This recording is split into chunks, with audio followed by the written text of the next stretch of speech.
আবারও সাইরেনের শব্দ, মানুষের আতঙ্কিত ছোটাছুটি, ইসরায়েলের আশকেলনের আকাশে আলোর ফুলকি। এটি কোনো সিনেমার দৃশ্য নয়, বাস্তব আজকের ইসরায়েল।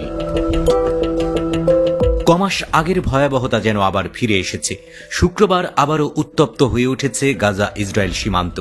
ইসরায়েলি দখলদার বাহিনী জানিয়েছে যে সকালেই গাজা থেকে 2টি রকেট ছোড়া হয়েছে ইসরায়েলের আশকেলনের দিকে।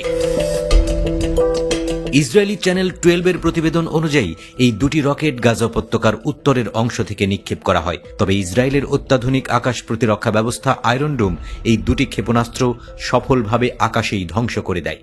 ফলে কোনো হতাহতের ঘটনা ঘটেনি। তবে হামলার পরে যে আতঙ্ক ছড়িয়েছে তা থামছে না। চারিদিকে সাইরেন, মানুষজন নিরাপদ আশ্রয়ের দিকে ছুটছে। এর আগে বৃহস্পতিবারও গাজা থেকে ইসরায়েলের দিকে ছোড়া হয়েছিল 3টি ক্ষেপণাস্ত্র। সেদিন একটি ক্ষেপণাস্ত্র প্রতিহত করে আয়রন ডোম, বাকি 2টি ইসরায়েলে আঘাত হানলেও তেমন ক্ষয়ক্ষতি হয়নি। অন্যদিকে গাজার বুকে বাজ পড়ার মতো নেমে আসছে ইসরায়েলি বোমা। গাজা ইসরায়েল সংঘাত এখন এক নতুন পর্যায়ে পৌঁছেছে। শুধু বিমান হামলা নয়, ইসরায়েল এখন স্থল অভিযানে নেমেছে। দক্ষিণ গাজার রাফা সীমান্তে চলছে সেনা মোতায়েন। যুদ্ধ, ট্যাঙ্ক, ড্রোন, কামান ও যুদ্ধ বিমান সব মিলিয়ে একটি পূর্ণাঙ্গ সামরিক অভিযানে রূপ নিয়েছে। গত এক সপ্তাহে হামাসের ছোড়া রকেটের সংখ্যা 50-এর বেশি। বেশিরভাগই আয়রন ডোম প্রতিহত করলেও কিছু রকেট ইসরায়েলি ভূখণ্ডে আঘাত করেছে, বিশেষ করে আশকেলন ও আশদোদে। অন্যদিকে ইসরায়েলি প্রতিক্রিয়া আরও মারাত্মক। যুদ্ধবিরতি লঙ্ঘনের 72 ঘণ্টায় গাজায় অন্তত 150-রও বেশি বিমান হামলা করেছে ইসরায়েল।